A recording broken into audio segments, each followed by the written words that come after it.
السلام عليكم ورحمة الله وبركاته. ازيكم يا حبايبي، عاملين ايه؟ يا رب تكونوا بألف خير.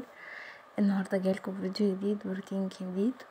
اتمنى انه يعجبكم. لو عجبك ما تنسيش تعملي بيه لايك وتشتركي في القناه لو لسه مشتركتيش، وفعلي جرس الاشعارات عشان يوصلك كل جديد بقدمه. بقالي فتره كتيره جدا جدا، مش عارفه انزل حاجه. الفيديوهات دي كلها قديمه.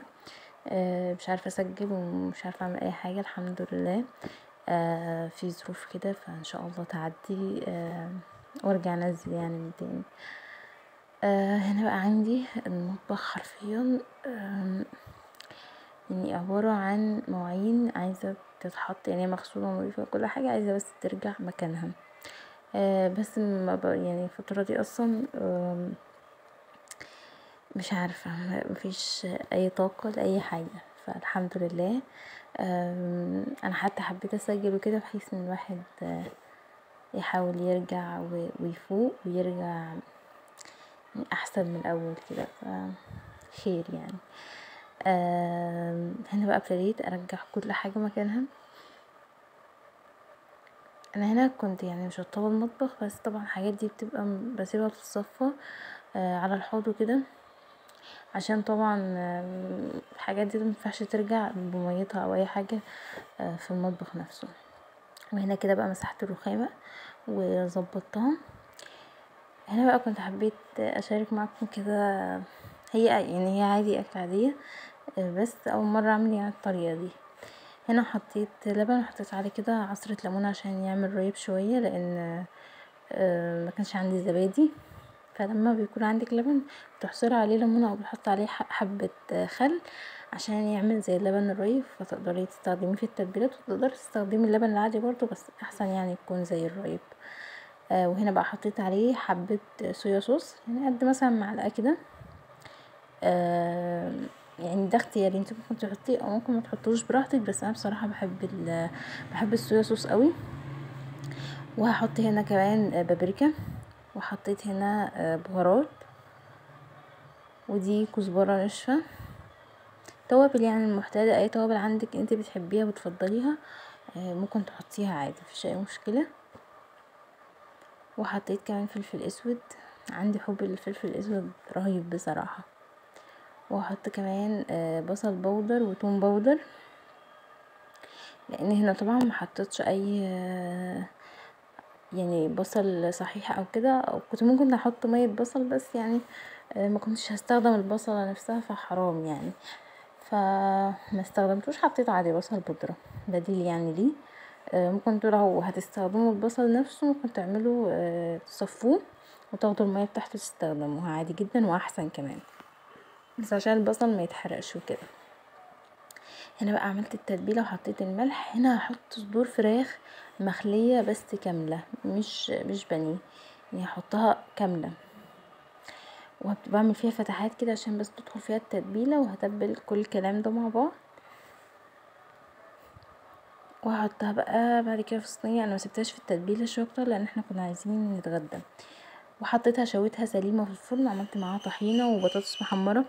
الصدور دي بقى ممكن تعملوا فيها ايه، ممكن تقطعوها وتعملوها في سندوتشات بقى، تحطوا خيار مخلل وكاتشب ومايونيز وكده، بيبقى سندوتشات تحفه تحفه تحفه. طبعا الشاورما اللي احنا بنشتريها اصلا جاهزه من بره بتبقى صحيحه، وبتلاقوها كده بتتقطع، يعني ما بتكونش يعني محطوطه ببصل او حاجات زي كده. فانتوا طبعا ممكن تعملوها بقى سندوتشات هتبقى خطيره، بس انا حطيتها صدور كامله وعملت معاها طحينه وعيش بقى وبطاطس برضو، كانت والله خطيره. هنا بقى كنت حابة اوريكم معايا شوية مشتريات اشتريتها من شيئن. اول حاجة المرطبات دي انا هوريكم في الاخر يعني شكلها، لان دي بتبقى باكت على بعضها، بس انا مقسماها انا واختي وصاحبتي. ففي الاخر هتشوفوها يعني. المهم دي بقى مرطبات من شيئن. عايزه اقول لكم ان هم حلوين جدا، عجبوني قوي بصراحه. الاحمر ده تقريبا بالورد او حاجه، او الفراوله حاجه زي كده، والازرق. فبصراحه حلوين قوي يعني. انا مش عارفه بصراحه ممكن يبقى بطعم ايه او بريحه ايه او كده. بس هم يعني فاهمين، فراوله ليمون، كان كذا طعم يعني. فحلو جدا. وعلى يعني بتحطيه مرطب، مش اللي تحسوه بقى تقيل او كده. فبصراحه عجبني قوي قوي. وزي ما قلت لكم هي بتيجي باكت على بعضها، انا هوريها لكم في الاخر يعني، لان انا كنت طالبه ليا بقى ولصاحبتي. فبصراحه في حاجات كتير عجبتني. انا اول مره اجرب مرطبات او رجات او حاجات من دي من شيئين. طبعا الرجات والحاجات اللي زي دي كلها حاجات للبيت فقط، لا غير ما بتطرحش بيها عشان مشيلش بس ذنب حد. هنا بقى دي رجات. اول حاجه درجاتها حلوه جدا.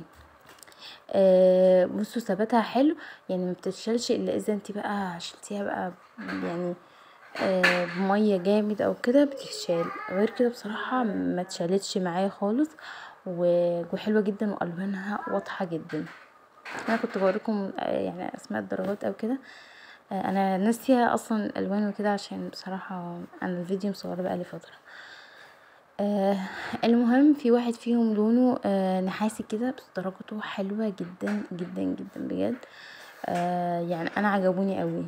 دول كمان مش يعني مش شيك جلام، يعني ما بالكم بقى شيك جلام عامل ازاي. فمش عارفه بصراحه، ما جربتش حاجه منه، بس دول اللي هو الماركه بتاع شيئين نفسها، فدول حلوين جدا جدا بجد يعني. وشيك جلام طبعا اعلى من دول، بس انا ما جربتش حاجه منهم بصراحه، لان طبعا اسعارهم بتبقى اعلى. دول اسعارهم كويسه وبصراحه حلوين جدا بقى لو انت عروسه للشقه وكده، فيكونوا كويسين جدا معاكي. ده كده لون بينك، برضو تحفه بجد والله. عجبوني قوي.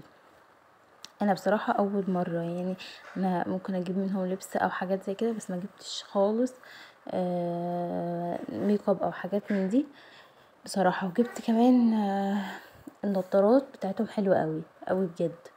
وجبت قبل كده الشنط، عجبتني شنطه، بس هي المشكله بيبقى في الحجم. لو انت من النوعيه اللي بتخافي من الاحجام وكده، لا ما تجيبيش من شيء، لان الاحجام بتخدعك. هنا بقى جبت باليت صغنونه كده اي شادو برضو للشقه وكده.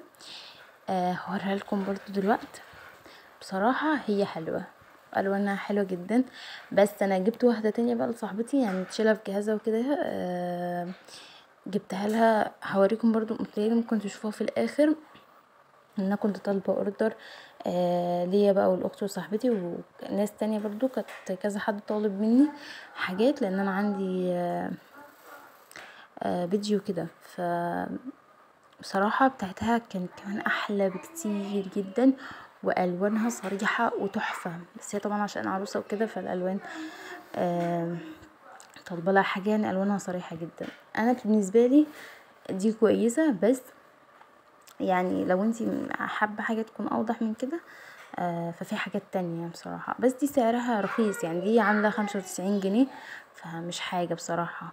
بالريال كانت ارخص يعني. بالريال طبعا احنا هنا في مصر فبنضرب وكمان جمارك وكده، فالسعر بيبقى اعلى.